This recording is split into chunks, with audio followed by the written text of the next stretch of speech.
हे अर्जुन, प्राणी का कोई भी कर्म नष्ट नहीं होता। मनुष्य को अपने हर कर्म का फल अवश्य मिलता है। इस तरह प्राणी के कर्मों के अनुसार उन कर्मों का फल हर मनुष्य के प्रारब्ध में लिख दिया जाता है। इसी कारण हर जन्म में मनुष्य अपने ही कर्मों के बंधनों में बंध जाता है। इसी कर्म के बंधन में बंध जाने के कारण मनुष्य आवागमन अर्थात जन्म जन्मांतर के चक्रव्यूह में फंसा रहता है और उसे मोक्ष प्राप्त नहीं हो पाता। कर्म के बंधन से आवागमन या जन्म जन्मांतर का क्या संबंध है? मनुष्य अपने एक जन्म में जो कर्म करता है, उन कर्मों के फल के रूप में पाप और पुण्य दोनों ही होते हैं। कभी पाप अधिक होते हैं तो कभी पुण्य। दोनों का दुख सुख भोगते हुए मनुष्य अपने नए जीवन में जो कर्म करता है, उनका हिसाब पाप पुण्य के खाते में नए सिरे से लिख दिया जाता है। इस तरह इन नए कर्मों को भोगने के लिए एक और नया जन्म लेता है और जन्म जन्मांतर का यह सिलसिला लगातार चलता रहता है और मनुष्य की आत्मा का अपने परमात्मा से मिलन नहीं होता, जिसे मोक्ष कहते हैं। हे कृष्ण, इसका अर्थ तो यह हुआ कि मोक्ष प्राप्त करने के लिए मनुष्य को पाप और पुण्य से बचने के लिए कोई कर्म ही नहीं करना चाहिए। सारे कर्मों का त्याग करके सन्यासी बन जाना चाहिए। कोई भी मनुष्य अकर्मण्य नहीं हो सकता। कर्म तो उसे हर स्थिति में करना पड़ता है। परंतु सन्यासी तो कर्म का त्याग तो करते ही हैं। हे पार्थ, सन्यासी भी कर्मों का त्याग नहीं करते, न ही कर सकते हैं। मैंने पहले कहा था कि सन्यासी भी कर्म करते हैं। खाना पीना, उठना बैठना, तपस्या करना, साधना करना, ये सब भी तो कर्म ही है। कर्म से कोई कैसे मुक्त हो सकता है? हे केशव, जब कर्म से मनुष्य मुक्त नहीं हो सकता तो वो कर्म कैसे करे कि उसे पाप और पुण्य से मुक्ति मिले? हे पार्थ, इसका तरीका यह है कि मनुष्य फल की इच्छा त्याग कर कर्म को अपना धर्म समझकर करे। फल उसे अवश्य मिलेगा, परंतु इस फल का वो विधान की इच्छा समझकर स्वीकार करे। ज्ञानी पुरुष इसी योग को अपनाकर कर्म योगी बन जाते हैं। कितना महान सत्य प्रभु ने सहज ही कह दिया। वो कैसे भगवान? देवी, समस्त भय, चिंता, कलेश के मूल में आसक्ति होती है। कर्मयोग फल की आसक्ति का त्याग करने को कहता है, अर्थात निष्काम होकर कर्म करने को कहता है। इससे मनुष्य को क्या लाभ होता है भगवान? लाभ यही है देवी कि कर्मयोग चित्त को शुद्ध और भयमुक्त कर देता है। देवी, भयमुक्त होकर ही मनुष्य जीवन को आनंद में बिता सकता है। अर्जुन को प्रभु यही रहस्य समझा रहे हैं। हे अर्जुन, तुम इंद्रलोक दिव्यास्त्र पाने के लिए गए थे, तब उर्वशी के मोहजाल में नहीं फंसे थे, उर्वशी से मोहित नहीं हुए थे, क्योंकि उस समय तुम्हारा मन निरासक्त था।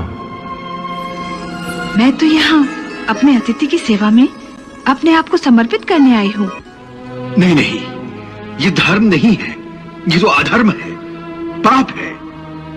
हे अप्सरा, मेरे लिए हर वो स्त्री जो मेरे विवाह बंधन में नहीं बंधी आदरणीय है, देवी और माता समान है। तो क्या पृथ्वी लोक का यही धर्म है कि पुरुष एक कामातुर स्त्री की प्रेम याचना को निर्दयता से ठुकरा दे?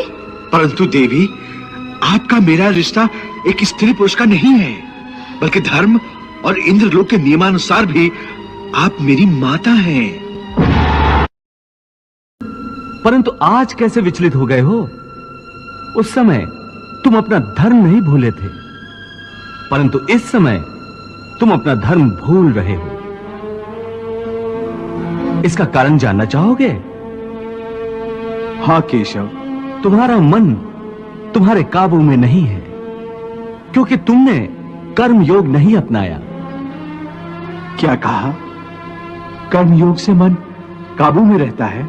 हां अर्जुन, कर्मयोग के कारण कर्मयोगी का मन इधर उधर भटकता नहीं है।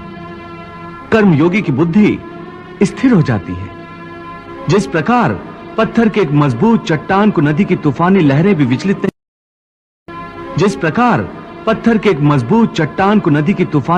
विचलित नहीं कर सकती, अथवा बहुत बड़ा जल प्रपात भी जिस पत्थर को नहीं तोड़ सकता, उसी प्रकार कर्मयोगी का मन भी न बाढ़ से विचलित हो सकता है और न भावनाओं के वेग से खंडित हो सकता है। हे पार्थ, इसलिए तुम निष्काम कर्मयोग की साधना करो। और निष्काम कर्मयोग की सबसे बड़ी विशेषता यह है कि तुम कर्म करते हुए भी कर्म के बंधनों में बांधे नहीं जाओगे। हे केशव, कर्म करते हुए भी कर्म का बंधन नहीं होगा, ये कैसे संभव? उस कर्म का तरीका बताओ जिससे कर्म करो और बंधन भी ना हो। इसका बड़ा ही सहज तरीका है। तुम कर्म फल में आसक्ति मत रखो। ये कैसे हो सकता है? फल प्राप्ति की इच्छा तो हर कोई करता है। परंतु क्या इच्छा करने से मनुष्य को फल की प्राप्ति होती है? नहीं अर्जुन, क्योंकि फल तो प्रारब्ध के हाथ में है। और जो भी मनुष्य फल प्राप्ति की इच्छा करता है, उसका मन फल के बारे में सोचकर अपने कर्म और कर्तव्य से विचलित हो जाता है और उसे वो फल प्राप्त नहीं होता जिसकी उसने इच्छा की थी। पार्थ, मनुष्य केवल कर्म कर सकता है, फल कदापि मनुष्य के अधीन नहीं है। केशव, यदि फल की प्राप्ति मनुष्य या उसके कर्म के अधीन नहीं है, तो कर्म ही क्यों करे? क्योंकि मनुष्य का धर्म है अपने कर्तव्य का पालन करना, इस कर्तव्य पालन के लिए आवश्यक कर्म करना। परंतु हे केशव, फल प्राप्ति की कामना छोड़ने पर मनुष्य में कर्म करने की प्रवृत्ति उत्पन्न कैसे होगी? यदि फल की इच्छा न रहेगी तो मनुष्य कर्म ही क्यों करेगा? हे अर्जुन, जो साधारण मनुष्य फल की इच्छा से ही कर्म में प्रवृत्त होते हैं, वो सुख दुख आदि के चक्र में फंस जाते हैं। उनकी मन शांति नष्ट हो जाती है।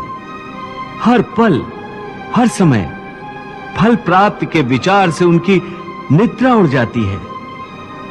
हे पार्थ, तुम दुर्योधन और उसके भाई को ही देखो।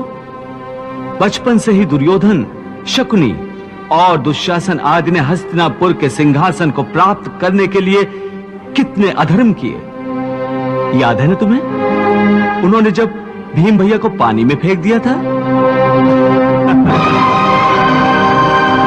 और वो घटना भी याद होगी जब इन्हीं कौरवों ने तुम सब पांडवों को लाक्षागृह में जलाकर मार डालने की चाल रची थी।